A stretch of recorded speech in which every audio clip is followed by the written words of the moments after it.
श्री शिवाय नमस्तुभ्यम। हर हर महादेव। दोस्तों, पूज्य गुरु जी ने अभी अपनी कल की शिव महापुराण की कथा मैं शनिवार के दिन किया जाने वाला 3 शमी के पत्ते का एक ऐसा विशेष उपाय बताया है जो उन्होंने आज तक अपनी किसी भी कथा में नहीं बताया है।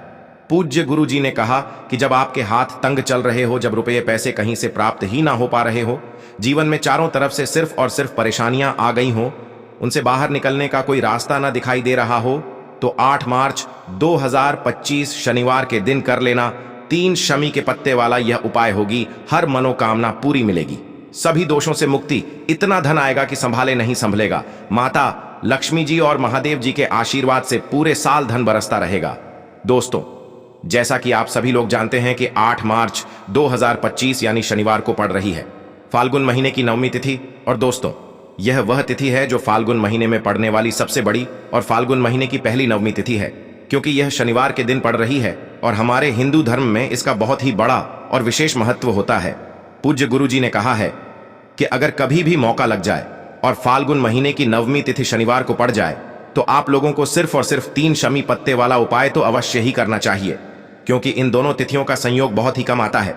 इसी के साथ दोस्तों, गुरु जी ने कहा है कि जब भी फाल्गुन महीने का शनिवार पड़े तो आप लोगों को सिर्फ और सिर्फ 3 शमी के पत्ते वाला उपाय तो अवश्य करना चाहिए। यह उपाय इतना खास है कि अगर आपने सही मुहूर्त पर सही क्रिया अनुसार 3 शमी पत्ते वाला उपाय कर लिया, जो प्राचीन काल के समय का महा उपाय है, तो मान के चलिए दोस्तों, महादेव जी के आशीर्वाद से आपके जीवन का कितना ही बड़ा दुख हो, उससे आपको मुक्ति मिल जाएगी। आपकी कोई भी मनोकामना हो, मान लीजिए आप नौकरी की तैयारी कर रहे थे तो आपकी नौकरी लग जाएगी, आपका बंद पड़ा व्यापार चल पड़ेगा। और दोस्तों, आप जिस बीमारी से आप बहुत दिनों से परेशान थे, उस बीमारी से आपको मुक्ति मिल जाएगी। आपके जीवन में धन आना शुरू हो जाएगा, आपके जीवन में धन आने के नए नए रास्ते खुल जाएंगे। और मान के चलिए दोस्तों, फिर आपको किसी भी प्रकार की परेशानी का सामना नहीं करना पड़ेगा। इसीलिए दोस्तों, 8 मार्च शनिवार नवमी के दिन आप लोगों को इस वाले उपाय को जरूर कर लेना है। भले ही आपने पूरे साल भर इस उपाय को ना किया हो, पर अगर आपने इस फाल्गुन महीने में पड़ने वाली नवमी के दिन अगर इस वाले उपाय को कर लिया, तो आपको इस उपाय को करने का वह फल मिलेगा जिसकी आपने कभी कल्पना भी नहीं करी होगी। इसीलिए आप लोग इस शमी पत्ते वाले उपाय को एक बार जरूर कर लेना, ताकि आप लोगों के हाथ से यह मौका न जा सके और आपको इस उपाय को करने का फल मिल सके। दोस्तों, यह उपाय पंडित जी ने अपनी अभी की ही शिव महापुराण की कथा में बताया है, जो इस उपाय को आज हम आपको बहुत अच्छे से समझाने वाले हैं। इस वीडियो को देखने के बाद इस उपाय को समझने के लिए आपको कोई और वीडियो को देखने की जरूरत नहीं पड़ेगी। तो दोस्तों, इस उपाय को आपको कैसे करना है, कब करना है, कहां पर करना है, और उपाय को करते समय आपको किन किन गलतियों को नहीं करना है और आपको किन किन बातों का ध्यान रखना है, ये सारी जानकारी हम आपको इस वीडियो में देंगे। तो चलिए भक्तों, उपायों को शुरू करते हैं। अगर आप भी चाहते हैं कि महादेव जी का आशीर्वाद आप पर सदैव बना रहे, तो वीडियो को लाइक करें, चैनल को सब्सक्राइब करें और कमेंट बॉक्स में हर हर महादेव जरूर लिखें। और अपने फायदे के लिए, गरीबी दूर करने के लिए इस वीडियो को पूरा देख कर जाना। यदि आज आपने वीडियो को बीच बीच में से देखा, काट काट कर देखा, तो जीवन में आपको सफलता कभी हासिल भी नहीं होगी। देखिए दोस्तों, यह 8 मार्च शनिवार नवमी का दिन, यह इतना खास होता है, इतना महत्वपूर्ण होता है। देखा गया है कभी कभी बड़े बड़े पूजा पाठ अनुष्ठान से जो मनोकामना पूर्ण नहीं होते, वह 8 मार्च शनिवार के दिन एक छोटे से उपाय करने से ही आपकी मनोकामना पूर्ण हो जाती है। अब हम समझते हैं इस वाले उपाय को हमें करना किस समय है। इस 3 शमी के पत्ते वाले उपाय को हमें फाल्गुन महीने के नवमी के दिन करना किस समय है। तो देखिए, इस उपाय को करने का जो समय है वह सुबह का समय है और शाम का समय भी है। अब देखिए, यहां पर हम मुख्य रूप से सुबह का समय नहीं बोलेंगे, क्योंकि 8 मार्च शनिवार का दिन है और इस दिन प्रदोष काल के समय का बहुत महत्व होता है। बाकी अगर सुबह के समय भी करेंगे तो भी अच्छा होगा, उसमें कोई भी दिक्कत वाली बात नहीं है। तो चलिए जानते हैं इस विशेष उपाय के बारे में। लेकिन उससे पहले एक प्रार्थना, अगर आप इस चैनल पर नए हैं तो आप इस वीडियो को लाइक करें, चैनल को सब्सक्राइब करें और कमेंट बॉक्स में आप अपनी राशि या अपना नाम जरूर डाल दें, क्योंकि हम राशि से जुड़ा भाग्य भी बताते हैं और भाग्य में चल रही परेशानियों को दूर करने के लिए वह आसान से आसान उपाय भी बताते हैं। तो चलिए अब हम अपने सबसे पहले उपाय की बात कर लेते हैं। तो देखिए, आज के इस पूरे वीडियो में हम आपको 3 से 4 महाउपायों के बारे में बताएंगे, तो वीडियो को आपको पूरा अंत तक देखना है।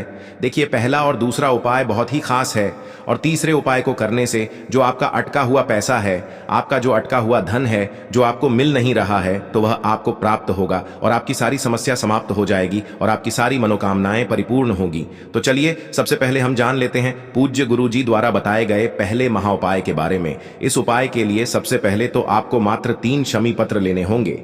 इसी के साथ में आपको मात्र थोड़ा सा शहद लेना है। शहद आप मात्र 1 चम्मच या फिर उससे भी कम ले, और इसी के साथ में आपको मात्र एक तांबे के पात्र के अंदर अपने घर से शुद्ध जल लेना है।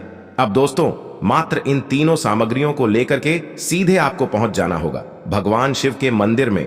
देखिए, गुरुजी ने बताया है यह वाला उपाय आप सुबह भी कर सकते हैं और शाम के समय में भी कर सकते हैं। जब भी आपके पास समय हो तब आप इस उपाय को कर सकते हैं। देखिए, सबसे पहले तो आप जो एक जल का पात्र लेकर के गए हैं, उसे आपको धीरे धीरे शिवलिंग पर समर्पित कर देना है और लगातार आपको शिव महापुराण के मूल मंत्र श्री शिवाय नमस्तुभ्यम इस मंत्र का जाप करते रहना है। अब दोस्तों, आपके पास जो शमी पत्र है, 3 शमी पत्र है, तीनों को आपको उस शहद के अंदर अच्छे से डुबो देना है। यानी कि तीनों शमी पत्र पर आप चारों तरफ अच्छे से शहद का लेपन कर देना है। अब दोस्तों, इन शमी पत्रों से आपको भगवान शिव के शिवलिंग का श्रृंगार करना है।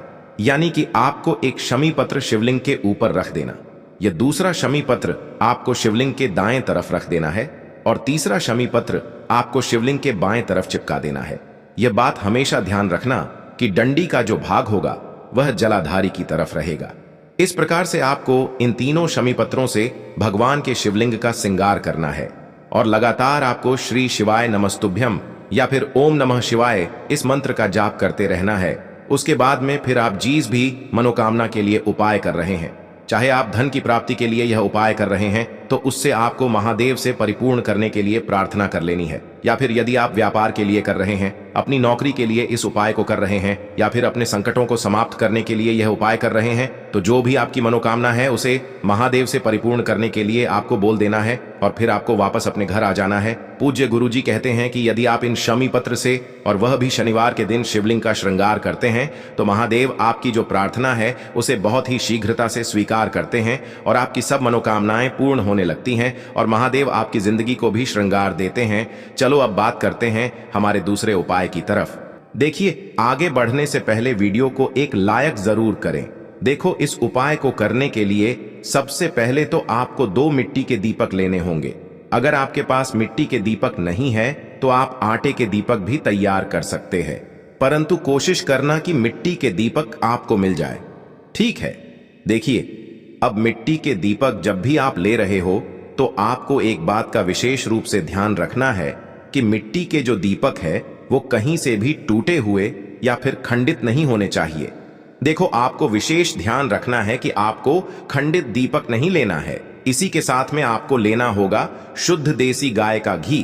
अब देखो, गाय माता का यदि आपको घी प्राप्त हो जाता है तो वही आपको ले लेना है। अगर आपको गाय का घी नहीं मिलता है, कोई भी देशी घी आप इस्तेमाल कर सकते हो।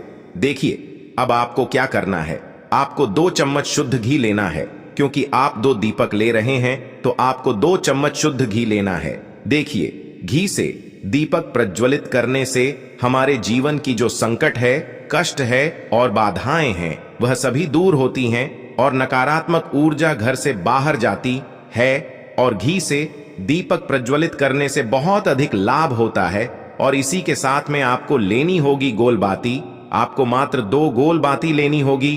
गोल बाती का दीपक प्रज्वलित करने से माता लक्ष्मी बहुत अधिक प्रसन्न होती है, जिससे आपके धन में वृद्धि होती है। और इसी के साथ में आपको लेनी होगी 2 लौंग। देखो, अब लौंग जो है हमारे जीवन के सारे संकटों और कष्टों को दूर करती है, तो इसीलिए आपको मात्र 2 फूल वाली लौंग लेनी है। अब ये सभी सामग्री लेने के बाद इन सभी सामग्रियों को लेकर के आपको पहुंच जाना है पीपल के वृक्ष के वहां पर, क्योंकि इस दिन दीपक को पीपल के वृक्ष की जड़ में दीपक प्रज्वलित करना बहुत ही विशेष बताया है, खासकर शनिवार के दिन। तो कैसे करना है, चलिए जानते हैं। पूज्य गुरु जी कहते हैं कि जो भी व्यक्ति पीपल के वृक्ष से कोई भी उपाय करता है तो उसके जीवन में कभी भी धन की समस्या उत्पन्न नहीं होती है। देखिए, पूज्य गुरु जी ने बताया है आपको ऐसे पीपल के वृक्ष के नीचे इस उपाय को करना है जो थोड़ा बड़ा वृक्ष हो और उसकी छाया आपके ऊपर पड़नी चाहिए और पीपल की जड़ में आपको ये उपाय करना है। अब सबसे पहले तो आपको अपना जो मुख है उत्तर दिशा की ओर रख करके खड़े हो जाना है। उत्तर दिशा जो है वो माता लक्ष्मी और भगवान विष्णु की मानी गई है, जिनकी कृपा से हमें धन की प्राप्ति होती है और आर्थिक तंगी से हमें छुटकारा मिलता है। तो सबसे पहले तो आपके पास में जो 2 दीपक हैं उन्हें आपको पीपल के वृक्ष की जड़ के पास में रख देना है। अब दोस्तों, इन दोनों दीपक में आपको 1-1 चम्मच घी डाल देना है। उसके बाद आपको दोनों दीपक में 1-1 गोलबाती को डाल देना है।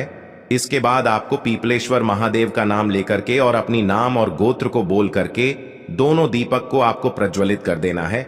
उसके बाद जो आपके पास 2 लौंग हैं उनमें से आपको 1 लौंग को अपने सीधे हाथ में रखना है और जो दीपक है पहला दीपक उसके ऊपर से आपको पहले लौंग को 11 बार घुमाना है।